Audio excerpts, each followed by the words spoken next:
Buenos días.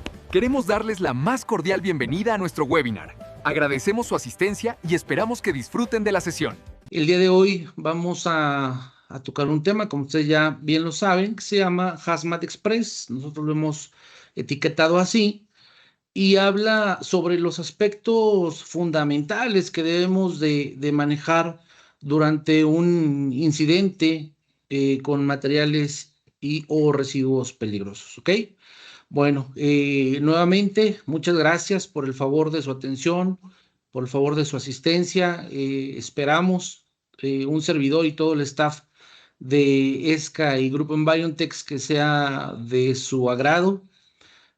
Como siempre, estamos comprometidos con la calidad y sobre todo con la industria, con todos y cada uno de ustedes. Esperamos que esta pequeña plática cubra sus expectativas y de cualquier manera, pues estamos siempre a la orden, ¿verdad? Ante cualquier duda, pregunta, comentario, en un momentito más, al finalizar la plática, mis compañeros van a colocar en la pantalla medios de contacto para poder ahondar sobre algún tema en específico. Bueno, vamos a dar inicio, ¿verdad?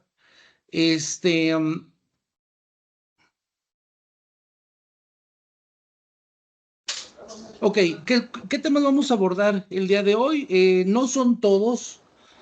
Nos vamos a centrar en el compendio de apartados, de temas, de los cuales nos habla el 29 CFR 1910.120, en el párrafo Q,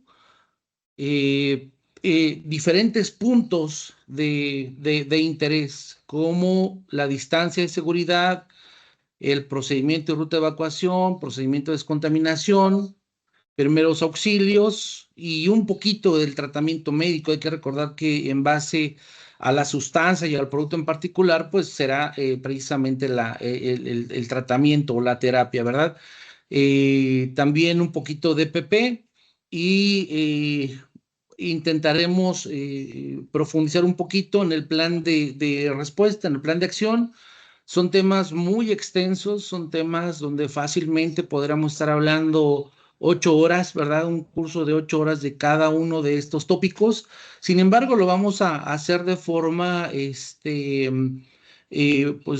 rápida, y como bien dice el título de la plática, pues es una plática express, ¿sí? Pero aún así se abordan temas fundamentales o puntos fundamentales de cada uno de ellos, ¿ok?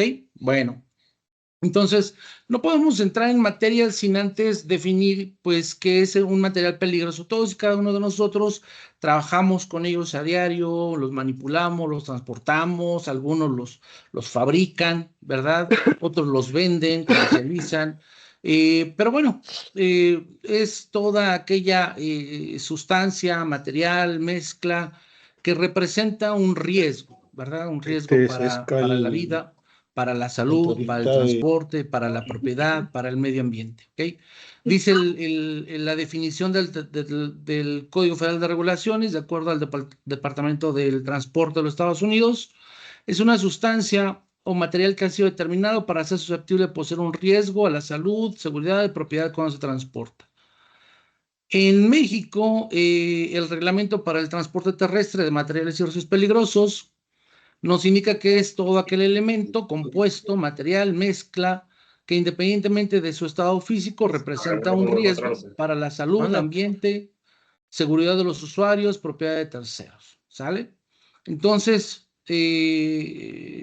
como podemos darnos cuenta y como ya seguramente lo sabemos, pues es una gama impresionante de posibles productos y o sustancias con los que estamos en contacto diariamente.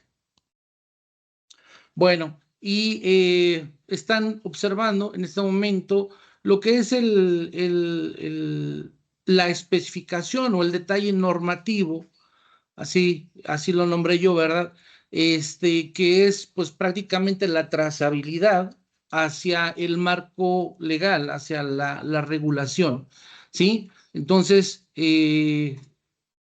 nos vamos a basar, les comentaba hace un momento, en el 29 CFR, Código Federal de Regulaciones de los Estados Unidos, el título 29, que se centra específicamente en el trabajo, la parte 1910, que nos habla específicamente de las reglas y estándares para la seguridad y salud ocupacional. La subparte H de esta parte 1910 nos habla concretamente de los materiales peligrosos. Y después la sección 120 nos habla de las operaciones con materiales y residuos peligrosos y de respuesta a emergencia con estas mismas sustancias, ¿no? Posteriormente, en esa misma sección,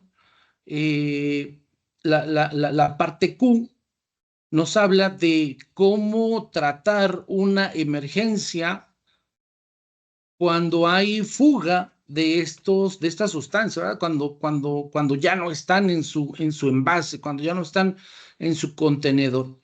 Y el párrafo 2 nos habla de los elementos que deben de constituir un plan de respuesta a emergencia, enfocado a qué, pues a la atención de estas fugas o derrames, ¿ok? Bueno, entonces, para que sobre todo le podamos dar secuencia, vuelvo a repetir, trazabilidad a los títulos de cada uno de los temas, ¿verdad? ¿Por qué se nombran de esa manera? ¿En dónde tienen el cumplimiento o dónde está la regulación? Bueno, pues es para que no quede duda respecto a esto. La sección 1910.120, ya les comentaba hace un momento, nos habla de la respuesta a emergencias, operaciones de respuesta a emergencias con materiales y residuos peligrosos. ¿Ok? Nos habla también de las obligaciones de los empleadores, ¿sí? Y también el cumplimiento con la reglamentación. Así es. Y les comentaba ya la subparte Q2 nos habla de los elementos de un plan de respuesta a emergencias para cuando se da este escape o estas fugas, derrames y cualquiera que sea el incidente que involucre el que estas sustancias estén fuera de su envase. En la imagen podemos ver algunos incidentes que nos han tocado atender a lo largo de los años. En este caso son solamente, bueno, estamos viendo por la parte del autotransporte y vemos derrame precisamente al incidentarse pues los contenedores que las transportaban. Bueno, nuestro primer tema se enfoca en la distancia de seguridad. ¿Cuál es esta distancia? ¿Para qué nos sirve? Y sobre todo, ¿dónde podemos encontrar este dato tan importante? La distancia de seguridad no es otra cosa más que el perímetro de seguridad que nosotros necesitamos como primeros respondedores implementar, instaurar en un sitio de incidente donde ya hemos confirmado la presencia de un material peligroso, ¿ok? ¿Dónde la podemos encontrar? Pues de forma muy rápida, ¿verdad? Podemos hacer uso de la guía de respuesta. No es el único lugar donde viene, ¿sí? Pero es la guía de respuesta tiene un papel preponderante precisamente en los primeros instantes de una emergencia con materiales peligrosos, ¿ok? Bueno, específicamente nosotros vamos a encontrar esos parámetros de distancia en la sección naranja, ¿verdad? Ya una vez que hemos identificado el material nada más a modo de recordatorio, ¿verdad? Si tenemos el número internacional de la sustancia, pues nos vamos a la guía amarilla. Si tenemos el nombre de la sustancia, nos vamos a la guía azul. Si solamente tenemos el cartel de riesgo o el rombo, como le quieran llamar, pero no tiene número internacional, bueno, podemos referenciarlo a las primeras páginas, la sección blanca de la guía, y ahí vamos a encontrar agrupados, ¿verdad? Las familias de sustancias, y nos van a referenciar a una guía determinada. Ajá. Ya una vez que encontramos la guía, nos vamos al apartado de evacuación, que es lo que ustedes están observando en sus pantallas, ¿sí? Y ahí nos va a dar ese parámetro, ¿verdad? Dependiendo de la sustancia, nos va a dar un parámetro, y también lo podemos interpretar, ¿verdad? De cierta manera, y para algunos casos en específico, que son aquellas sustancias que tienen peligro de toxicidad por inhalación o reactividad con el agua, bueno, pues las vamos a encontrar resaltadas en color verde, y las vamos a poder ubicar en la sección de este mismo color, en la sección verde, en la parte casi al final de nuestra guía de respuesta, con esos parámetros o esas observaciones adicionales, ¿verdad? Observen, por favor, que ya hablando específicamente de ese perímetro de seguridad, nos habla primeramente de una acción inmediata de precaución. Ajá.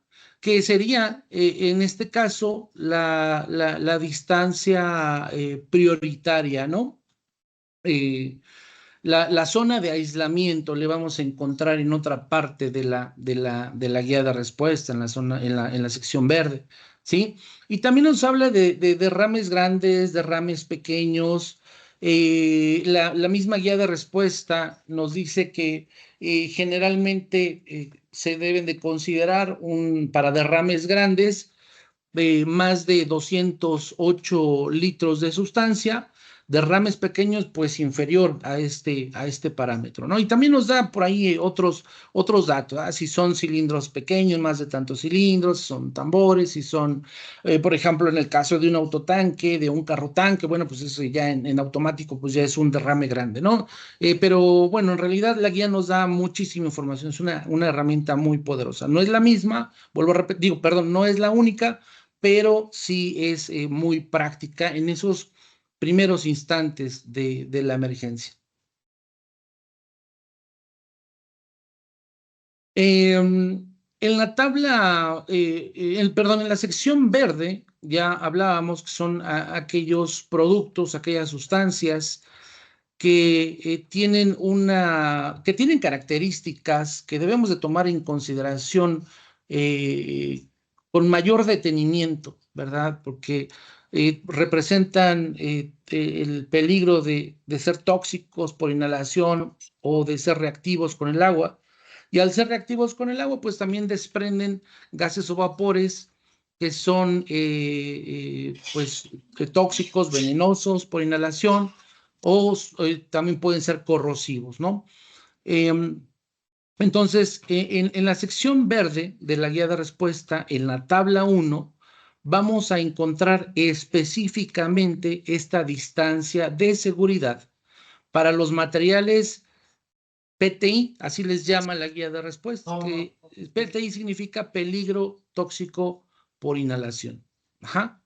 La tabla 1 es para los PTIs, la tabla 2 para los reactivos con el agua, y la tabla 3 nos va a hablar de los 6 PTI más comunes, más peligrosos, vamos a llamarlo así, por su capacidad de transporte y de comercialización, y por sus características propias de la sustancia también, ¿sí? Pero bueno, hablando específicamente de la tabla 1, aquí nos da el diagramita, ¿verdad? De cómo considerar precisamente esos valores, esos parámetros que nosotros pudimos leer en la sección naranja, ¿verdad? Nos habla de la zona de aislamiento inicial.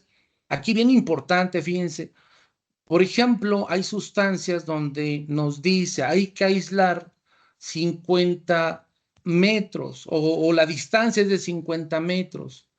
Ajá, pero en realidad, como se vuelve un área circular o semicircular, en la mayoría de los casos, pues realmente tendremos que aislar el doble. ¿Por qué? Pues porque se vuelve en un diámetro. Nos están dando la distancia de aislamiento, pues la podemos considerar como el radio, a menos que en la misma guía se especifique que esa distancia sea, pues a la redonda, ¿no? Bueno, entonces, vuelvo a repetir, aquí en esta sección viene implícita esta figura, este diagrama, que nos permite interpretar con sencillez y con mucha practicidad estos valores que vienen ya comentados en la guía naranja. ¿Sale? Y pues vamos a encontrar diferentes componentes, vamos a llamarlo así, de esa zona de seguridad, la zona de acción protectora, la zona de aislamiento inicial, cómo debemos de interpretarla, cómo debemos de llevar a cabo esa zonificación. Y digo, al final de cuentas, son solamente, nos sirve como una referencia, porque ya estando en un sitio de incidente, pues va a depender mucho de la geografía, orografía, de el medio donde nos encontremos, ¿verdad? Si por ahí hay cuerpos de agua, si hay montaña, si el terreno está plano, si está en declive, si hay mucha vegetación, si hay muy poca vegetación. Entonces, esto, vuelvo a repetir, nos sirve solamente como referencia, pero nosotros la tendremos que adaptar basándonos en las condiciones reales de cada sitio de incidente. Y aún así vamos a tomar en consideración unos parámetros que algunas bibliografías les llaman factores modificadores, ¿verdad? Un sitio de incidente es extremadamente dinámico. ¿Sí? ¿Por qué? Porque la misma dirección del viento y velocidad del viento pueden cambiar y entonces modificar la forma de nuestro sitio de incidente original. Entonces, ¿cómo vamos a saber si tiene que moverse, modificarse o si aún es seguro el planteamiento inicial? Bueno, pues a través de un monitoreo constante que generalmente se le encarga, se le encomienda al oficial de seguridad. Si nosotros nos gobernamos, nos administramos en base a un sistema de comando de incidente, ¿ok? Bueno, aquí podemos ver en esta diapositiva la tabla 1. Y bueno, ustedes pueden observar precisamente algunos productos que están englobados en esta relación, en esta tablita, y ya involucra más parámetros a considerar, ¿verdad? Si es un derrame pequeño, si es un derrame grande, si es de día, si es de noche, ajá. Y luego viene una columna, la columna del medio, que dice primero aislar a la redonda, que esa es la distancia de aislamiento inicial de la que nos habla precisamente la guía naranja. ¿Sale? Entonces, pues por cada uno de esas sustancias, pues ya se va tratando con un poco más de detalle, ¿sí? Van tomando en consideración más parámetros. ¿Por qué? Porque lo amerita. ¿Por qué? Porque tienen una capacidad de causar daño superior al resto de las sustancias que nos podemos encontrar en la guía de respuesta, ¿no? Bueno. Bueno, aquí nada más, antes de pasar a la siguiente tabla, yo creo que ya muchos saben por qué durante el día y durante la noche cambian, se modifican estos parámetros de aislamiento. Bueno, mucho tiene que ver con las características fisicoquímicas de la sustancia, sobre todo en el caso de los gases. Al bajar la temperatura, aumenta la densidad del aire, en este caso del fluido, ajá, y pues el gas ya no se vuelve, ya no es tan dinámico, vaya, se asienta y pues el ser humano al final de cuentas se mueve a ras de piso, pues es el principal afectado, ¿no? Y aparte hay más factores que afectan esta toma de decisión. Por ejemplo, durante la noche la visión decae, ¿verdad?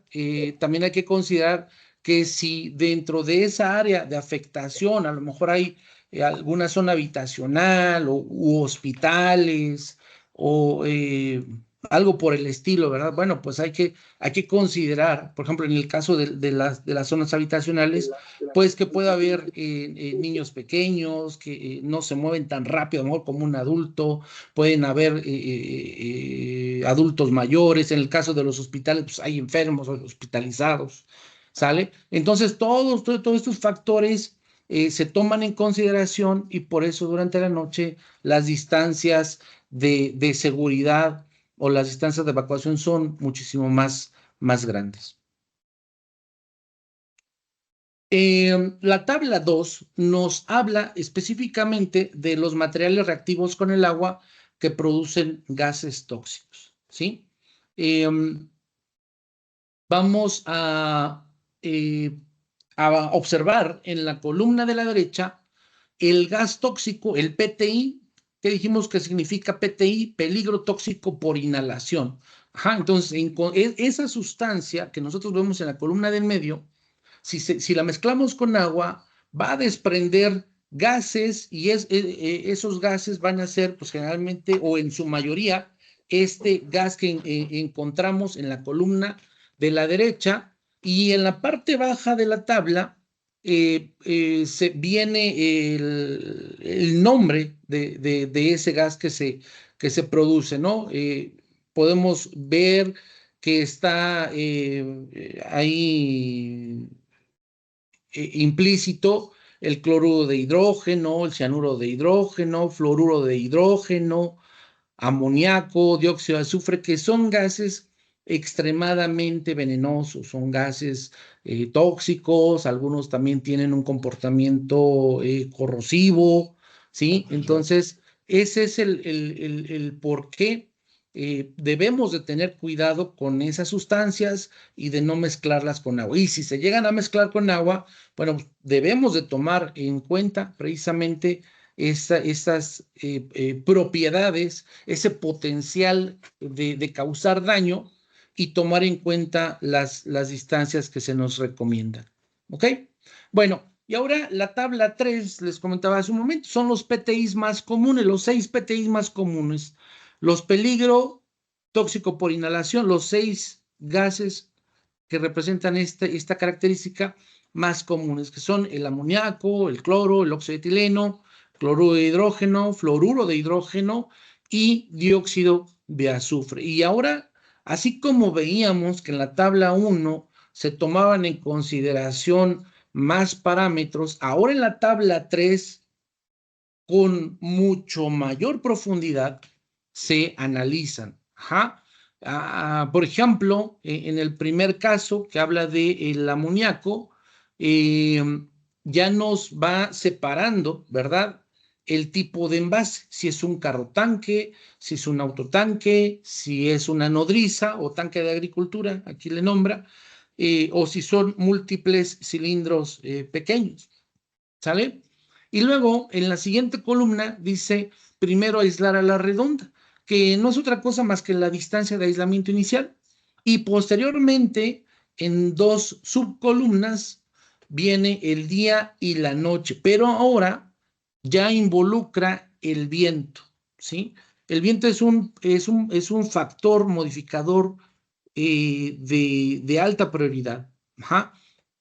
Entonces, no, cada apartado de estos nos maneja 3 parámetros de viento diferentes: viento leve, viento moderado y viento fuerte. En la misma guía de respuesta nos menciona algunos tips de interés para poder determinar en más o menos en qué rango de viento estamos, porque pues no andamos cargando siempre una estación meteorológica o un medidor anemométrico para poder saber la velocidad sí, la velocidad de la ráfaga de viento, ¿no? Pero sí nos dice, por ejemplo, que si es un viento que solamente mece las hojas de los árboles, sin mecer las ramas, pues es un viento de tal características. Después nos dice que si es un viento que mueve las ramas, que levanta hasta cierta altura la basura que está en el piso, si se empieza a formar cierta cantidad de polvo, entonces, ok, entonces ese viento ya está entre este parámetro y este parámetro. Y nos dice, ok, si las ramas se mueven y la basura del piso vuela y ya se siente pues vamos a decirlo así, el golpe del viento en la espalda o en el rostro, y nos da otros tips, ¿no? Entonces, ok, bueno, pues esa ráfaga de viento ya está en este parámetro. O sea, son cosas muy prácticas, pero que en el campo, en un sitio de incidente real, nos sirve muchísimo para poder tomar una decisión acertada. ¿Sale? Bueno, entonces nada más para que no lo pierdan de vista, esta tabla 3 nos habla de los 6 PTIs más comunes. Vuelvo a repetir: amoníaco, cloro, óxido de etileno, cloruro de hidrógeno, fluoruro de hidrógeno y dióxido de azufre. ¿Sale? Bueno, eh, la, eh, nada más como comentario, esta diapositiva nos lleva al escenario, a un escenario, ¿verdad? Donde podemos entender de forma, pues, creo que más sencilla, ¿no? La importancia de una correcta toma de decisión para elegir una distancia de seguridad. Y eso que aquí a lo mejor no vemos, pues como tal, ¿no? A lo mejor una fuga de un PTI, de un gas que tiene un peligro tóxico por inhalación. Más sin embargo, por ejemplo, al suscitarse una explosión, las llamaradas, el calor, los humos, pues también nos pueden causar por ahí bastante daño, ¿no? Eh, Dice la diapositiva: la elección de la distancia de seguridad para una determinada situación dependerá de varios factores. Hay situaciones de donde la evacuación resulta ser la mejor opción táctica potencial, según Versa, el protocolo decide, que también es una herramienta bastante poderosa, muy sencilla de usar y que nos permite la administración de el riesgo en una emergencia con materiales peligrosos. ¿Sí? Muchas veces, dependiendo de las características de la sustancia, del medio, del sitio, del tiempo, de la zona, lo mejor que podemos hacer es solamente evacuar y dejar que pues el escenario corra por sí mismo, vamos a llamarlo así, ¿no? La definición, por ejemplo, de un brigadista de materiales peligrosos, pues es cambiar o influir favorablemente en la secuencia de eventos que de otra manera la emergencia tendría, ¿sí? Pero hay situaciones donde lo mejor que podemos hacer es simplemente evacuar y mantenernos a salvo, ¿sí? Y bueno, también la diapositiva nos dice: ante una situación de emergencia, es importante tener información e instrucciones de fácil acceso para poder aplicar lo más pronto posible, ya sea por parte de las autoridades, brigadas industriales, primeros respondedores, contratistas de materiales peligrosos, etcétera. ¿Qué quiere decir esto? Que en escenarios donde vemos que la destrucción es inminente, donde vemos que a lo mejor la mayoría corre, se intenta poner a salvo, ¿verdad? Necesitamos mantener la calma, tener la cabeza fría, eh, poner en práctica ese entrenamiento, esa formación, ¿sí? y saber de dónde vamos a poder hacernos de datos, de información verídica, de información certera para poder alimentar la toma de decisiones. A eso se refiere. Bueno, algunos factores que se consideran, ¿verdad?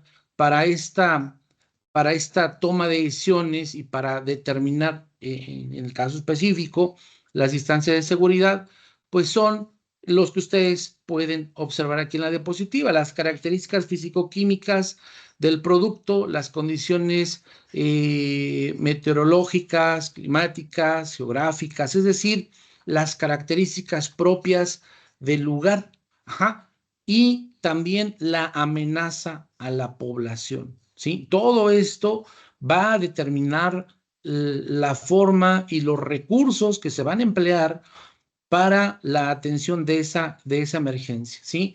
Eh, por ejemplo, yo recuerdo hace más de 10 años un incidente en una ciudad densamente poblada, donde bueno, estaba involucrado varios productos, dentro de ellos fenol fundido, que es extremadamente venenoso, es letal, es mortal al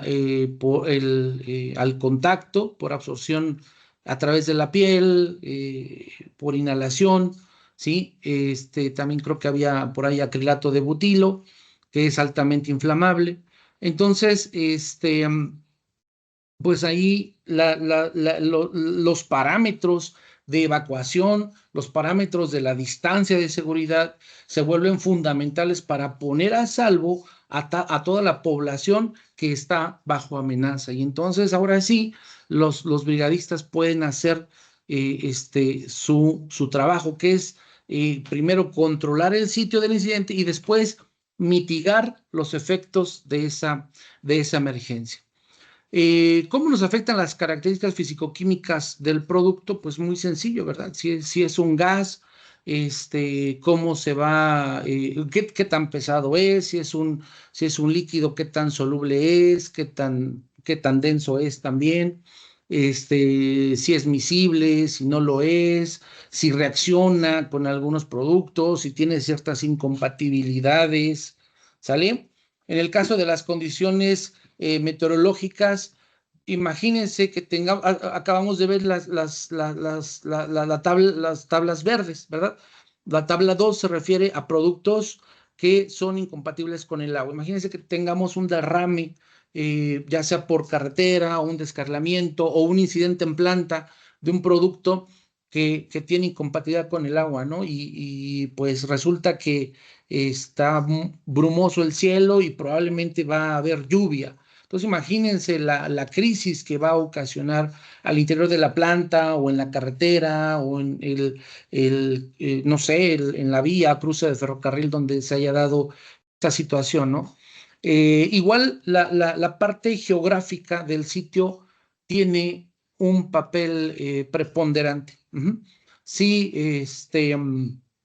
si es un terreno llano, si estamos en zona urbana, en zona rural, si hay cuerpos de agua presentes, este, si hay si la incidencia de viento es intensa, si no hay viento, hace mucho calor, si hace mucho frío, ajá, si es montaña, si estamos en una zona donde hay mucha vegetación, todo eso va a influir para que nosotros podamos zonificar correctamente nuestro sitio de incidente y pues obviamente también podamos implementar esas distancias de seguridad, ¿vale?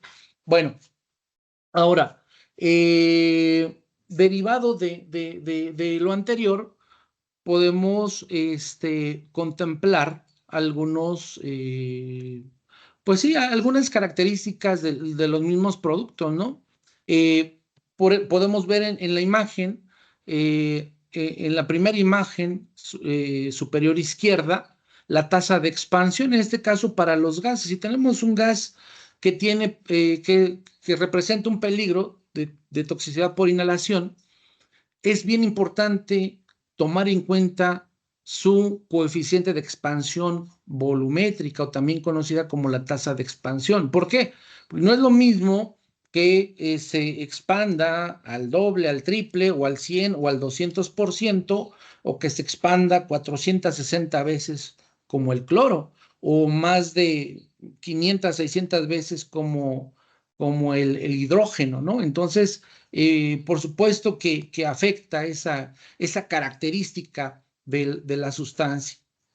También, en el caso, por ejemplo, de la incidencia del viento, tanto de la ráfaga de viento, la velocidad de ráfaga, como de la dirección del viento, nos va a afectar en el caso de una fuga de gas tóxico por inhalación, porque derivado de esta velocidad de viento y dirección del viento, vamos a observar una pluma del contaminante. ¿Qué quiere decir? El área que por arrastre va a verse afectada por esa masa de gas tóxico y obviamente a su paso pues va a causar estragos ante lo que encuentre, ¿no? Ya sea personas, animales, vegetación, etcétera. ¿Vale? También en la imagen inferior izquierda observamos un cilindro y ese cilindro, debido a su característica del gas que contiene, es un gas pesado, por eso va a ras de piso, dice que es el comportamiento del gas o del vapor respecto a su densidad. Si es un gas ligero, ¿sí? Pues lo que al momento de salirse del envase, pues se va a disipar hacia la atmósfera, ¿verdad? Pero si es un gas de alta densidad, un gas pesado, se va a arrastrar a ras de piso, ¿verdad?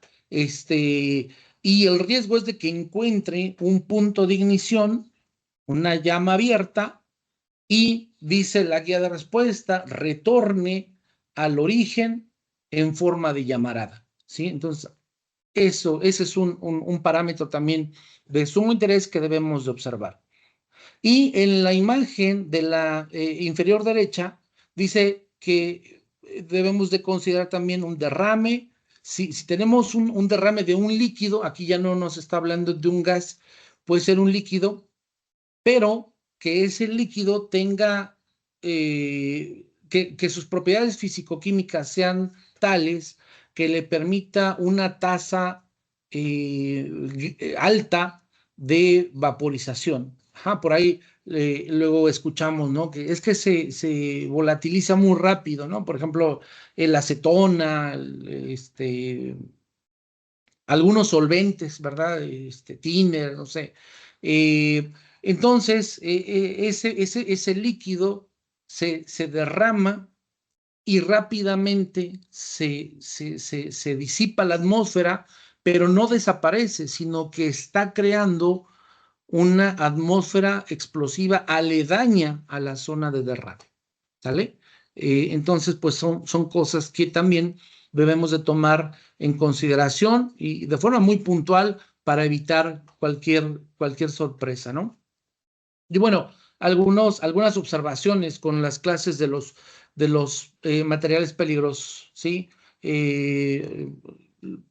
Bueno, ni hablar, por ejemplo, de la clase 2, ¿verdad? 2.1, 2.3, ¿sí? Gases inflamables, gases tóxicos por inhalación, por ejemplo, los materiales de la clase 4, la 4.3, que son los que reaccionan con el agua. Y digo, no son los únicos, ¿no?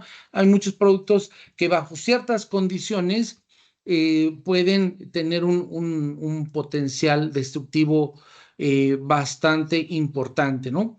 Por ejemplo, digo, saliéndonos un poquito del tema de los que no son ni tóxicos por inhalación, eh, eh, no son tan reactivos con el agua, pero por ejemplo el nitrato de amonio, pues relativamente es manejable, ¿verdad? Pero bajo ciertas condiciones de temperatura, de deshidratación, pues tienen un potencial destructivo bastante importante, ¿sí?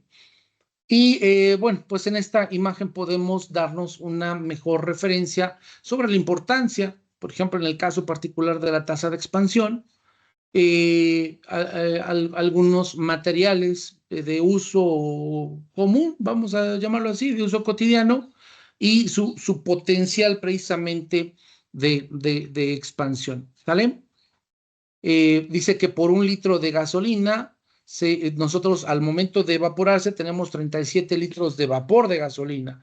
Por 1 litro de masa, vamos a llamarle así, de propano líquido, propano licuado, se convierten en 270 veces ese volumen a su fase gaseosa.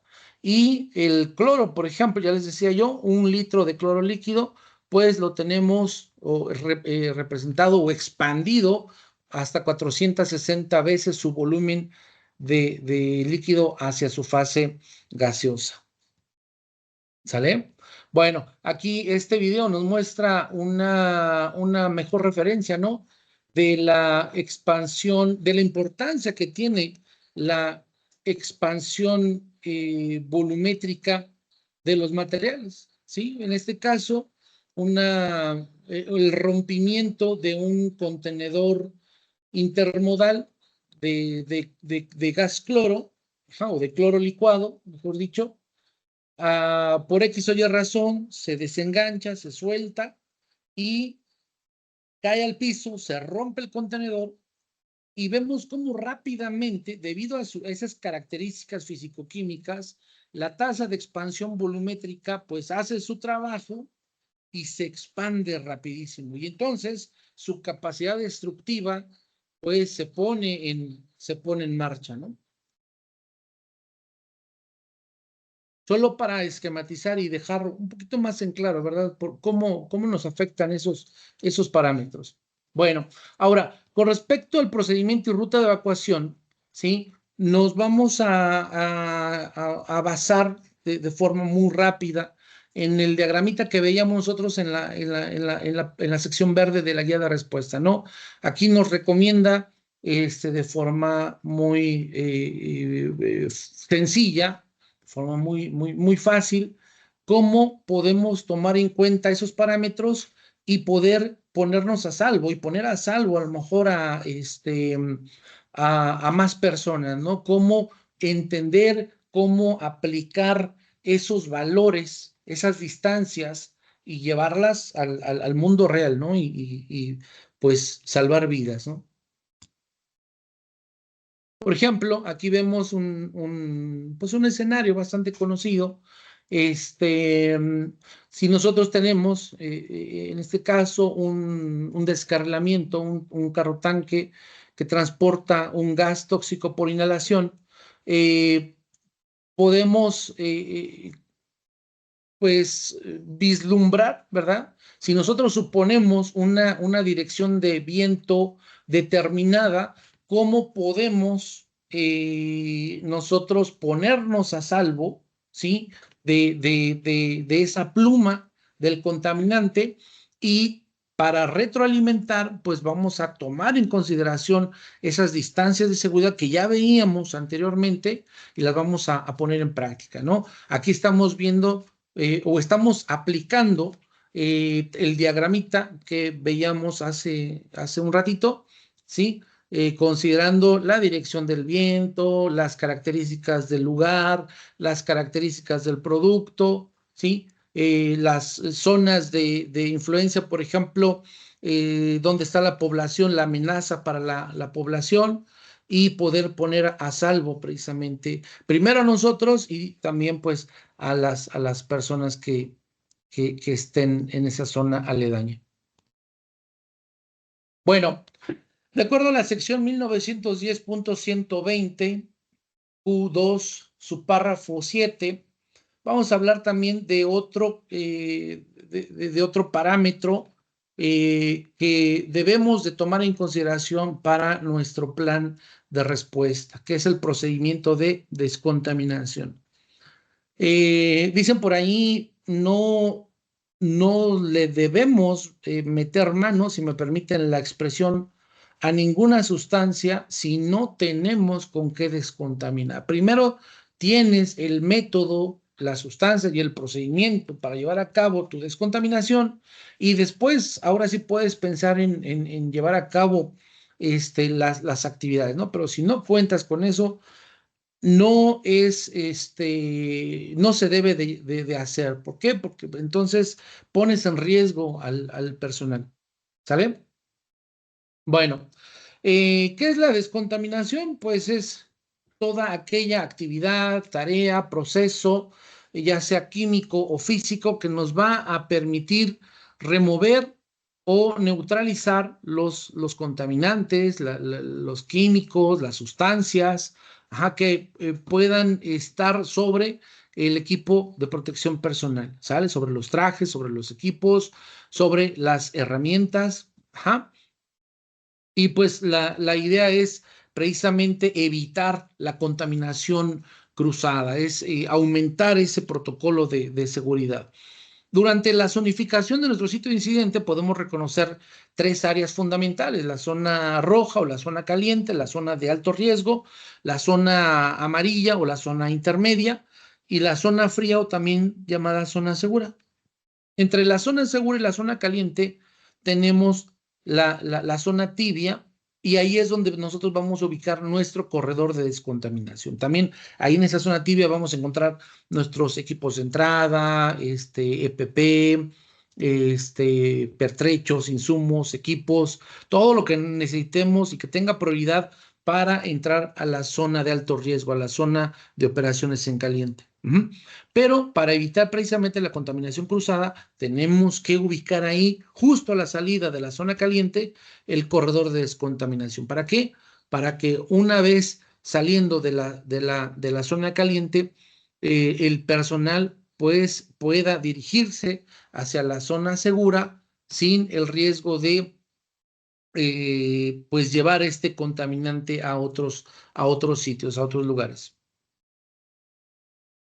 Hay dos tipos fundamentales de descontaminación: la contaminación primaria, que se lleva a cabo en el lugar del incidente, ahí donde se están llevando los trabajos de alto riesgo. Y la descontaminación secundaria es la que se lleva a cabo sobre todo en las salas de urgencias, en las instituciones de salud, en clínicas, hospitales. Esta descontaminación es mucho más profunda, más detallada, así ya no nada más descontamina así en grueso el cuerpo, sino también ya le ponen especial atención, por ejemplo, a zonas con pelo, con vello, con misuras, orificios, zonas difíciles de contaminar en la primera etapa de descontaminación, ¿vale? Y obviamente ya también se utilizan otro tipo de mecanismos, de sustancias, para llevar a cabo de forma más efectiva esa descontaminación, ¿sale? Generalmente, ¿quién recibe este tipo de descontaminación? Pues las víctimas, ¿verdad? Las víctimas en un sitio de incidente, o si por alguna situación algún personal de brigada pues se accidentó, se intoxicó, bueno, pues también, ¿no? Tendrá que recibir ese tipo de descontaminación previo a su tratamiento clínico. Ajá, no pueden recibir tratamiento clínico si no se ha descontaminado. De otra manera, pondrían en riesgo también pues al personal médico, ¿sí? Entonces, va de la mano la descontaminación con la atención prehospitalaria, ¿vale? Bueno, especificaciones del procedimiento de descontaminación. Dice, aquí es bien importante tomar en consideración las recomendaciones del fabricante de la sustancia o del producto con el cual se tuvo contacto, ¿sí? En la guía de respuesta encontramos ahí por ahí unos protocolos rápidos de descontaminación. Yo creo que ya muchos de ustedes, o a lo mejor todos, han tenido la oportunidad de manipular una guía de respuesta, y muchas veces encontramos: lave el área afectada durante 10 minutos bajo el chorro de agua corriente. O dependiendo de la sustancia, a veces dice 15, a veces dice 20 minutos, a veces dependiendo de la criticidad y del potencial de causar daño de ese producto, de esa sustancia en particular, pues va a ser ese tiempo de descontaminación. Sí, también los ojos, por ejemplo, lavarse los ojos con los párpados abiertos, bajo chorro de agua durante al menos 15 o 20 minutos, posteriormente recibir atención médica por un especialista, etcétera, etcétera. ¿Sale? Pero bueno, estos son protocolos rápidos, protocolos muy básicos de descontaminación. ¿Sí? ¿Quién nos va a dar mayor información y referencia sobre el tipo de descontaminación y probablemente métodos o sustancias que debemos usar para descontaminar? Pues el mismo fabricante del producto. Ajá. En sus diferentes secciones de una hoja de seguridad, ¿quién rige la hoja de seguridad?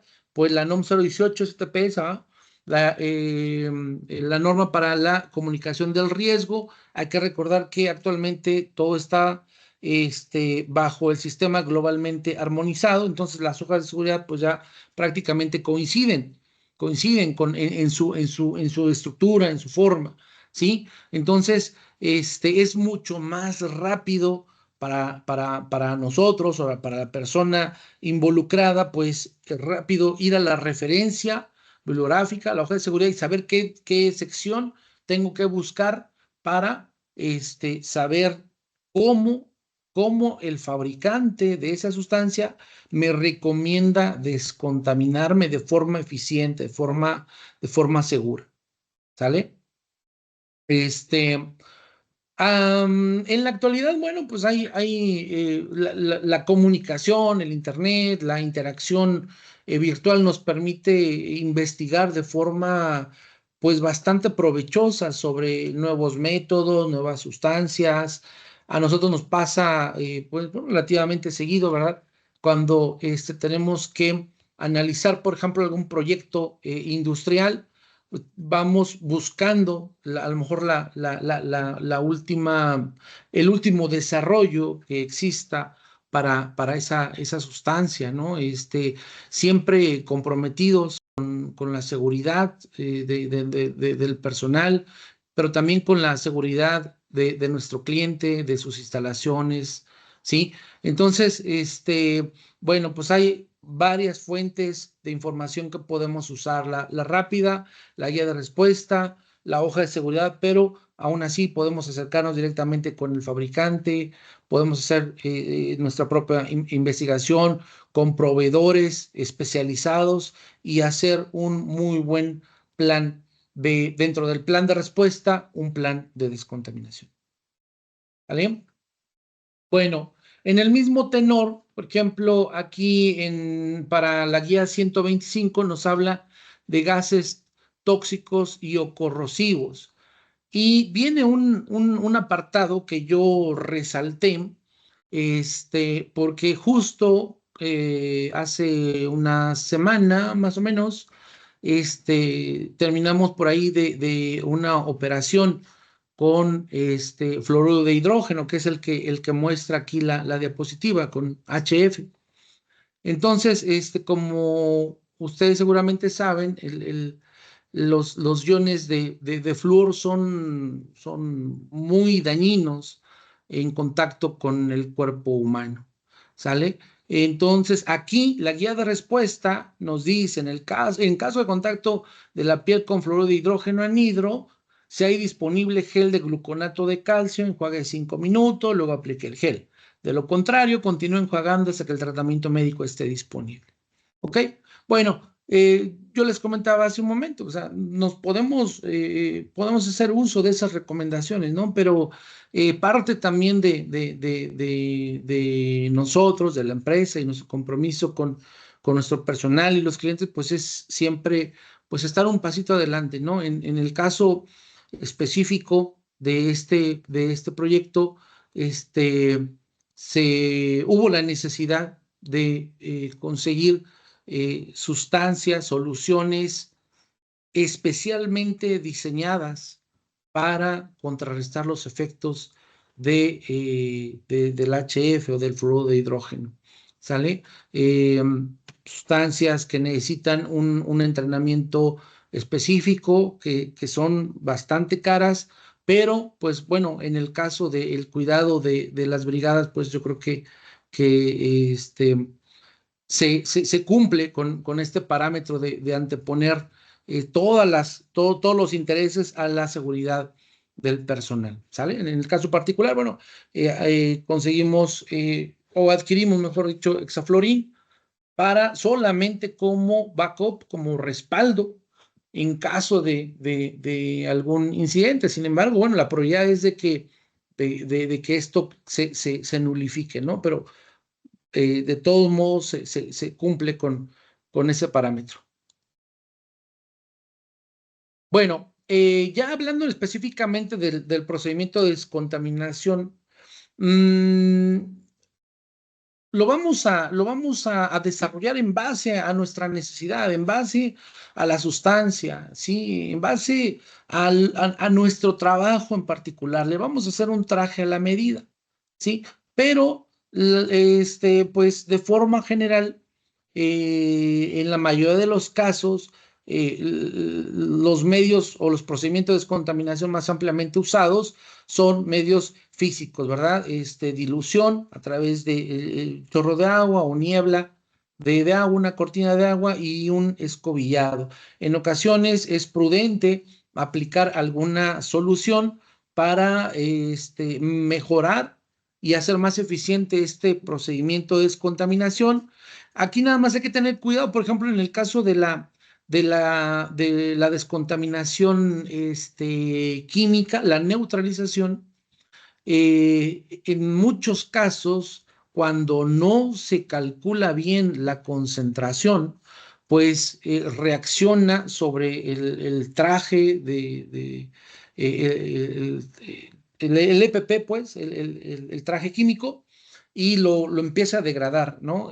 Mucho menos si por X o Y razón, a lo mejor en alguna industria, un personal se salpicó con alguna sustancia y queremos aplicar esa solución para neutralizar, pues eso no se debe de hacer, ¿verdad? Porque entonces la reacción se lleva a cabo sobre la piel y le causa un daño muchísimo más severo a la persona.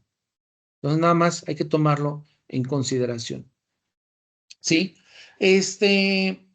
Hay muchos factores, como ustedes ya lo han podido apreciar, en un incidente con materiales peligrosos, estos factores modificadores que hacen que nuestro escenario sea siempre dinámico. Y para el caso específico del procedimiento de descontaminación, no es la excepción. Sí, también interactúan con él el clima, la geografía, si es de día, si es de noche, inclusive, a lo mejor no me lo van a creer, pero también si son días festivos, ¿verdad? Si es no sé, si tenemos una emergencia Sí, un sí me domingo acuerdo a del micro. las, a las 8 de la noche, no encuentras nada. Si es un día festivo, un 25 de diciembre, un 1 de enero, no sé, esos días feriados son críticos para la respuesta a emergencias. ¿Sale? También, pues obviamente, la naturaleza de la sustancia, del químico involucrado, le va a adicionar, pues, un parámetro de análisis, muy importante a ese protocolo de descontaminación. El tipo de contenedor, el tipo de transporte, eh, vamos a retomar lo que veíamos al inicio, la densidad de población que pudiera verse afectada, todo eso le va a agregar más datos de análisis a este protocolo. ¿Vale? Bueno, y nada más ya para finalizar la parte de descontaminación, ya sabemos que el corredor de descontaminación se debe de instalar en la zona intermedia, ¿verdad? En la zona amarilla o la zona intermedia entre la zona caliente y la zona segura. Ajá. Pero, ¿quién es el encargado de determinar si esa zona permanece donde está o tiene que modificarse o tiene que moverse? Bueno, pues ya lo decíamos al inicio, ¿verdad? El oficial de seguridad, el safety officer, que es el encargado de llevar a cabo y de vigilar el cumplimiento también del monitoreo constante. Él nos va a decir si el sitio de incidente sigue respetando la zonificación original o bien se tiene que modificar porque algunos de los factores que comentábamos anteriormente, como el viento, a lo mejor cambió, ¿verdad? ¿Sí? Entonces, obviamente el procedimiento de descontaminación va a verse ligeramente afectado porque también el corredor de descontaminación se va a modificar. Entonces, bueno, nomás no hay que perderlo de vista. Algunos insumos para llevar a cabo un correcto, sí, un trabajo de descontaminación, un protocolo de descontaminación, pues lo podemos apreciar a simple vista, ¿no? Albercas de descontaminación, cepillos, o lonas o liner, polietileno de alta densidad, para aislar el suelo natural o el piso donde estamos de lo que se está desprendiendo en la parte de arriba, ¿verdad? Donde están las albercas de descontaminación, las mangueras, bombas, la misma agua, el volumen de agua, los pitones como del tipo bombero, para la regulación del caudal, para poder crear la niebla de agua, las cortinas de agua, cinta barricada, conos de señalización, bancos, sillas, a lo mejor alguna mesita, todo lo que vamos a necesitar para poder llevar a cabo de forma eficiente y de forma segura también esa tarea. A lo mejor podríamos pensar, bueno, ¿y en qué me afectan tener o no una silla o un banco? Bueno, porque eh, para los que, para los que han tenido la oportunidad de usar un nivel A, un nivel B, pues está complicado, ¿no? Para desvestirse, para quitarse el traje, pues, de pie, inclusive tienes que ser asistido. Ajá. Y todavía hacia eso, bueno, pues no lo hacemos más sencillo, no le damos pues al técnico pues un lugar donde sentarse para que le podamos ir retirando el EPP, pues incluso podemos lastimarlo, se resbala, se cae, se puede torcer una mano, se puede esguinzar un pie, si se cae y todavía trae el equipo autocontenido, el ECBA en la espalda, pues se va a lastimar la espalda, muchas cosas, ¿no? Entonces son insumos necesarios, algunos de los insumos necesarios para llevar a cabo un protocolo de descontaminación correcto, ¿sale? Piso seguro, cubetas, bastones. Los bastones de seguridad, por ejemplo, son para que se puedan afianzar cuando estamos descontaminando, estamos cepillando la parte inferior del traje, las botas, las suelas también tienen que ser descontaminadas. Aquí un procedimiento a lo mejor rápido de descontaminación se lo puede dar el mismo personal. Pues es fundamental que el personal que va a descontaminar esté preparado, ¿sí? Porque es el que le va a ir dando la pausa al personal que se va que va a someterse a un proceso de descontaminación.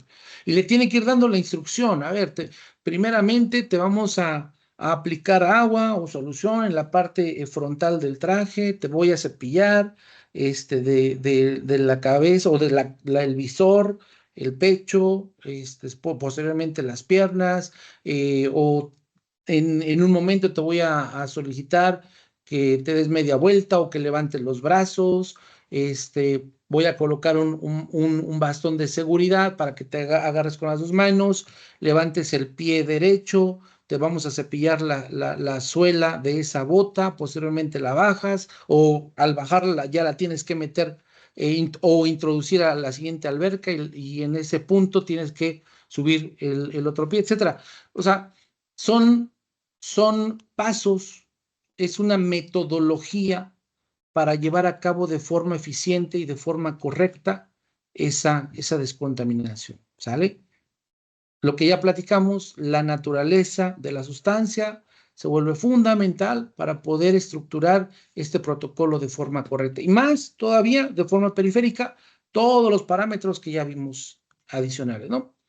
Bueno, la sección 1910.120 Q2, su párrafo 8, primeros auxilios y tratamiento médico. Bueno, no vamos a ahondar tanto en la parte del tratamiento médico. Primeros auxilios, ¿qué son los primeros auxilios? Dice la OSHA que es un conjunto de técnicas y acciones que se realizan a medida de lo posible de forma inmediata para atender a una persona que ha sufrido un accidente, ¿sale? O enfermedad, dice también la OSHA. Ajá. Este, hay diferentes alternativas, tipos, ¿sí? Pero es todo aquello que podemos hacer en sitio, vamos a llamarle así. Dentro de los primeros, perdón, dentro de los primeros auxilios, ¿sí?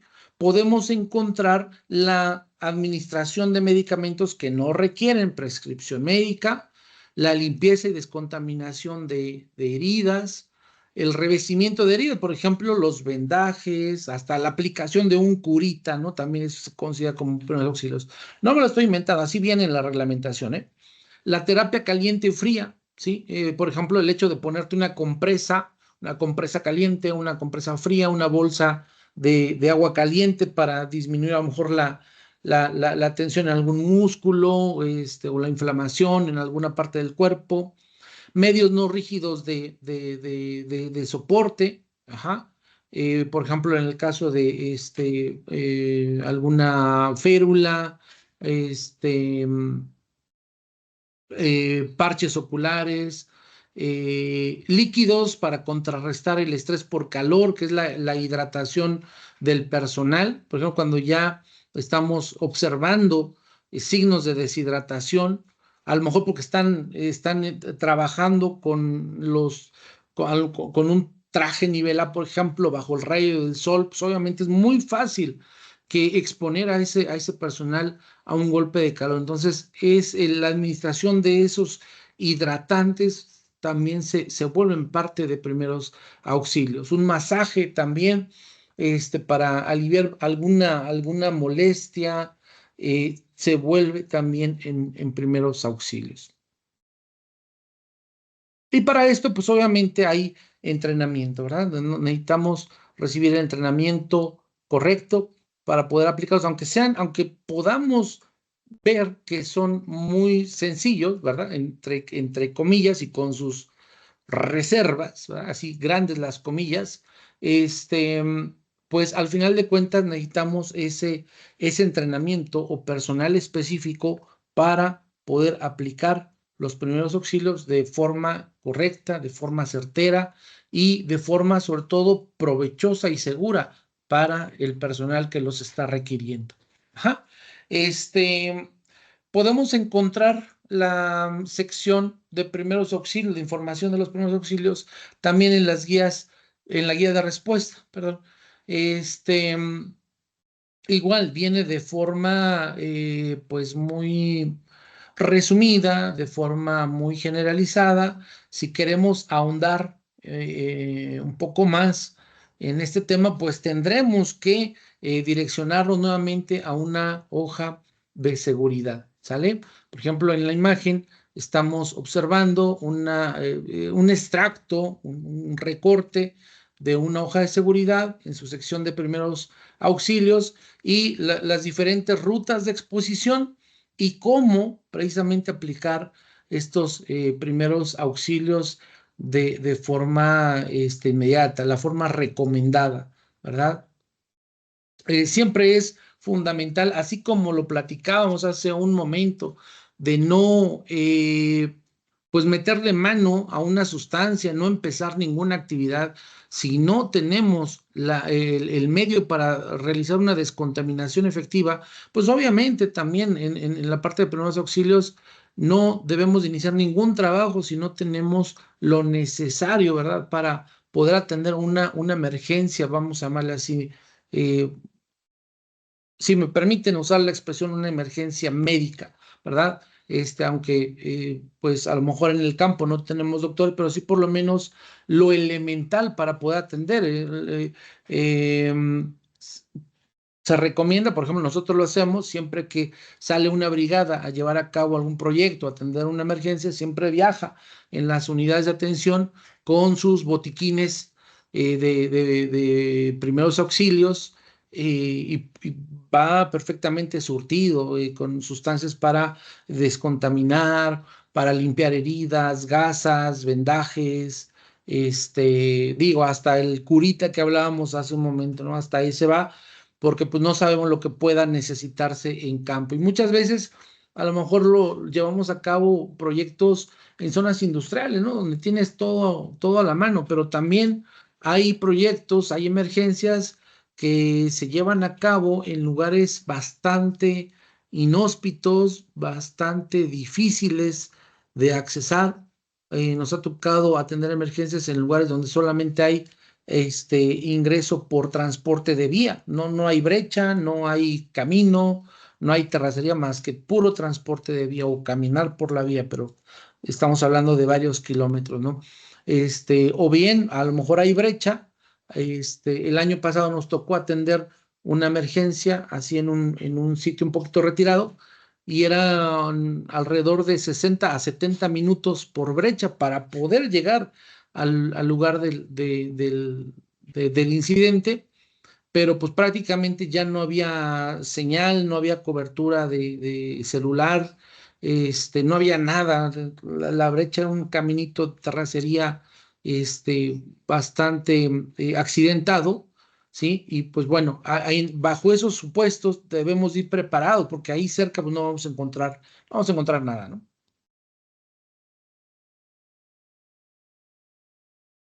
Bueno, en la sección 1910.120 Q211 nos habla del equipo de protección personal y de respuesta, ¿sí?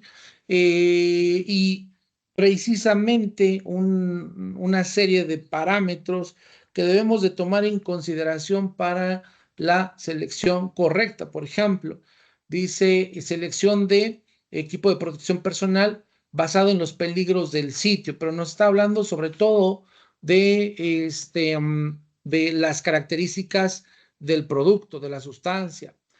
Nos dice uso de EPP y limitaciones del equipo, ya sea por la misma sustancia, eh, mm, por las características de fabricación de los trajes probablemente, o de los insumos. Sí, por ejemplo, un Tyvek te da una tasa de permeabilidad muchísimo más corta que un traje Taikem, y un Taikem igual tiene una tasa superior al Tyvek, pero inferior, por ejemplo, a un nivel B o a un nivel A, ¿sale? Entonces, bueno, es lo que tenemos que tomar en consideración. El mantenimiento y el almacenamiento del EPP. Hay EPP, pues desechable, ¿verdad? De un solo uso, pero, por ejemplo, en el caso de los trajes nivel B, nivel A, que debemos de tomar en consideración para su correcto almacenaje, ¿verdad? Que no esté sujeto a ciertas temperaturas o por encima de ciertas temperaturas, la forma de cómo lo vamos a doblar o si lo vamos a colgar, cómo lo vamos a resguardar, si le vamos a aplicar algún tipo de mantenimiento, quién le va a dar seguimiento, cada cuándo. Todo eso es un procedimiento que debemos de instaurar para la correcta conservación de nuestros equipos, ¿sí? La descontaminación, eh, cada que se usen es fundamental. Entre más cuidadosos seamos al momento de descontaminar y evitar que se queden trazas de ese contaminante sobre la superficie del traje, pues se va a traducir en horas de vida útil de ese equipo de protección, ¿verdad? Y en su defecto, si se va a eliminar, bueno, pues también descontaminarlo de forma correcta para que el riesgo se pueda mitigar, ¿sí? Obviamente, como ustedes perfectamente ya lo saben, cada EPP requiere un cierto tipo de capacitación y ajuste. Por ejemplo, sobre todo en el caso del EPP para la vía respiratoria, el ajuste de las mascarillas, tanto de los respiradores mecánicos como de los autocontenidos. Igual, pues es una metodología, no es complicada, pero se tiene que hacer para asegurar pues el correcto ajuste y sobre todo la seguridad que nos va a ofrecer al momento de usarla, ¿no? Procedimientos para retirarse o colocarse el equipo de protección, sobre todo ya en el caso de los nivel A, ¿sí? Más sin embargo, bueno, hasta cómo colocarse correctamente una mascarilla full face, pues también es fundamental, sobre todo cuando vamos a trabajar con cierto tipo de materiales, ¿sí? Procedimientos de inspección del EPP antes, durante y después de su uso. Todo el EPP se tiene que inspeccionar, ¿sí? Lo marca bien el Código Federal de Regulaciones. Por ejemplo, algo tan sencillo como cuando vamos a hacer algún trabajo en alturas, nos piden revisar el arnés, la línea de vida, tanto las etiquetas como la parte física. Y digo, en el caso de los trajes nivel A, por ejemplo, pues ni se diga, ¿no? Tenemos, por ejemplo, un kit de pruebas para garantizar que ese traje no esté penetrado, no tenga alguna rasgadura, por pequeña que sea, y que no podamos detectar a simple vista, ¿verdad? Pero pues obviamente la cultura de siempre inspeccionar el EPP, cualquiera que este sea, antes de colocárselo, es importante. ¿Sí? La evaluación de la efectividad del programa de el uso de estos equipos de protección personal y las limitaciones del uso del equipo, sobre todo bajo las temperaturas extremas, ¿sí? Hay que tener mucho cuidado el traer un traje por delgado que sea, como un Tyvek, pero si estás bajo el rayo del sol a 40 grados centígrados, pues obviamente te va a deshidratar rapidísimo, ¿sí? A la inversa también, si traes a lo mejor un traje nivel A y está haciendo mucho frío, pues te puede poner en riesgo, a lo mejor hasta de una hipotermia. ¿Por qué? Porque los trajes de protección solamente te ofrecen precisamente una barrera química, una protección química, más no una barrera térmica. Hay que tomar cartas en el asunto para prevenir precisamente un evento ligado a estas temperaturas extremas. ¿Sí? Bueno, y en las hojas de seguridad, por ejemplo, vamos a encontrar también más datos importantes para poder escoger, para poder seleccionar de forma correcta y de forma también rápida el EPP que vamos a poder usar o que vamos a requerir, ¿verdad? Para manipular una sustancia en particular. ¿Dónde? Sección 8 de las hojas de seguridad. Control de exposición o protección individual o EPP recomendado. Recuerden, el sistema global armonizado nos da la estructura de estas hojas, ¿sí? Dependiendo de quién elabora las hojas, le van poniendo a lo mejor algunos nombres diferentes, pero en realidad se refieren a lo mismo, ¿no? Y hablando ya específicamente del el plan de acción o el plan de respuesta a la emergencia, la sección 1910.120 Q25 nos va a comentar algunos parámetros y puntos de interés que debemos de considerar para poder establecer un plan de emergencia, pues de forma completa, de forma concreta, de forma eficiente, ¿sí? Para empezar, nos dice el Código Federal de Regulaciones que este plan de respuesta se debe de tener por escrito, ¿sí? Se debe de tener palpable. Por ahí hay algunas observaciones en la misma fuente, pero esto se requiere porque en caso, por ejemplo, de una falla total de las instalaciones, bueno, se tiene el manual, ¿no? Y a veces hasta en las películas lo podemos ver, ¿no? En los aviones, transbordadores, se tiene un manual enorme y ahí podemos tener ese plan de contingencia. Bueno, es lo mismo, ¿vale? Y luego dice aquellas acciones que empleados y empleadores deben de tomar para garantizar la seguridad de los empleados contra incendios y otras emergencias. Punto número 1, incluir como mínimo los siguientes elementos. Procedimientos de escape de emergencia, designación de rutas de escape de emergencia, procedimientos que deben de seguir los empleados que permanecen para operar operaciones críticas de la planta antes de evacuar, procedimientos para dar cuenta de todos los empleados después de que se haya completado la evacuación de emergencia, es decir, para no dejar a nadie atrás, ¿verdad? Si se dan cuenta, son puntos fundamentales, puntos de interés que no debemos de pasar por alto al momento de establecer o de constituir nuestro plan de respuesta, ¿sí?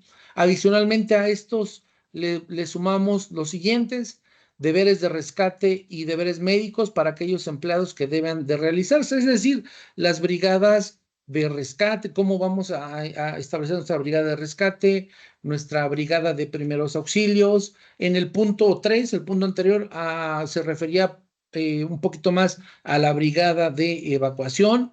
El punto número 5 dice los medios preferidos para informar sobre incendios y otras emergencias. Si nosotros ligamos esta información al sistema de comando de incidente, pues tiene mucha trazabilidad, ¿no? En el sistema de comando de incidente, perdón, nos habla de una persona específica que le responde y le reporta directamente al comandante de incidente, y que en este caso pues puede ser el vocero o el área de comunicaciones, ¿no? Y esto es para evitar un teléfono descompuesto o que se filtren datos o información crítica que pueda desestabilizar el curso de la respuesta, causar por ahí una crisis. El punto número 6 dice nombres o puestos de trabajo habituales de personas o departamentos con los que se puede contactar para obtener más información o explicación de las funciones previstas en el plan. ¿Sale? Entonces, se refiere a gente clave que nos puede orientar, nos puede dar un norte, ¿verdad? Gente de poco más experiencia que nos puede guiar sobre los roles y funciones en caso de que se registre una emergencia.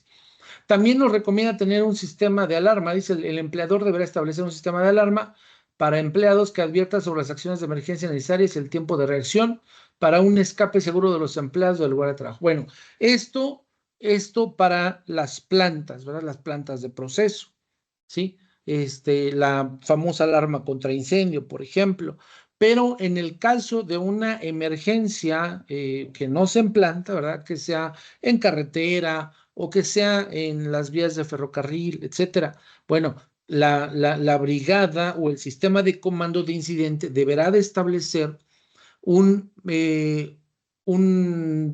protocolo o un procedimiento de comunicación, ¿sí? Y puede ser por señas o puede ser en el mismo plan de seguridad, viene un apartado donde nosotros vamos a estampar el nombre, el puesto de la persona, la dependencia y el teléfono, o inclusive lo podemos hacer hasta con señales auditivas, ¿verdad? Como las de corneta, el aire a presión con su cornetita, un silbido, 2 silbidos, 3 silbidos, qué es lo que significan, pero eso se establece al inicio de la emergencia. Por eso es bien importante una correcta comunicación,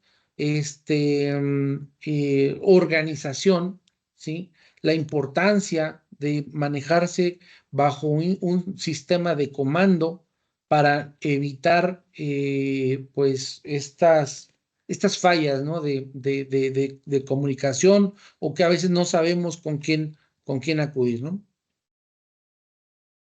Bueno, en el punto 3 nos habla de la evacuación. Dice, el empleador deberá establecer los tipos de evacuación a utilizar en circunstancias de emergencia, y pues esta tarea se le va a encargar prácticamente a esas brigadas de evacuación. La sección 4 dice formación, y aquí vamos a analizar un poquito qué es lo que como entrenamiento o como formación, valga la redundancia, debe de tener el personal para poder reaccionar y hacerle frente a una emergencia, ¿verdad? El inciso A dice, antes de implementar el plan de acción, el empleador deberá designar y capacitar a un número suficiente de personas para ayudar en la evacuación de la emergencia de forma segura y ordenada de los empleados. El inciso B nos dice que el empleador deberá revisar el plan con cada empleado cubierto por el plan en los siguientes momentos. Uno, inicialmente cuando se desarrolla el plan, es decir, cuando se está gestando, cuando se está estructurando. El segundo momento, cuando cambien las responsabilidades del empleado o las acciones designadas bajo el plan. Cuando haya un cambio en la estructura organizacional. Tres, cuando cada vez que se cambie el plan, es decir, se modificó porque en conjunto se llegó a la determinación que así funcionaba de forma más eficiente. Ok, entonces necesitamos reentrenar. La sección 4 dice, el empleador deberá revisar con cada empleado en la asignación inicial aquellas partes del plan que el empleado debe conocer para protegerlo en caso de una emergencia. El plan escrito se mantendrá en el lugar de trabajo y estará disponible para la revisión de los empleados. Bueno, esto viene ligado tanto a la formación, capacitación, como también al parámetro inicial que nos decía que el plan de emergencia pues debe de estar por escrito, ¿verdad? Para que pueda ser consultado en caso de una emergencia, cuando así se requiera. Inclusive hasta para las auditorías también así nos los exige. Los empleadores con 10 empleados o menos pueden comunicar el plan oralmente a los empleados y no necesita mantener un plan escrito. Este es el punto donde le decía que tiene por ahí algunas observaciones, pero cuando es muy poco el personal, pues prácticamente se puede llevar a cabo esta comunicación o esta capacitación de boca en boca, ¿verdad? Más sin embargo, eso no nos exime de la responsabilidad.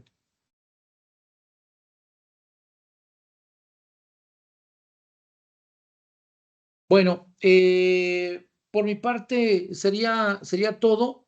Eh, Les agradezco una vez más su tiempo, su asistencia. Son temas muy relevantes, sinceramente, muy interesantes. Pues, más sin embargo, ¿verdad? Es mucha información para muy poquito tiempo. Tratamos de dar lo fundamental, lo más relevante, ¿sí? Para poder entender y comprender cada uno de estas secciones, de estos apartados, y sobre todo que sea de beneficio para todos y cada uno de nosotros, ¿verdad? Es información que podemos llevar a la práctica sin problema, y sobre todo que nos va a ser de mucha ayuda en un momento de crisis, en un momento de emergencia, como bien lo Hola a sabemos. todos, les invitamos a seguirnos en nuestras redes sociales y a suscribirse a nuestro canal para no perderse ninguna novedad.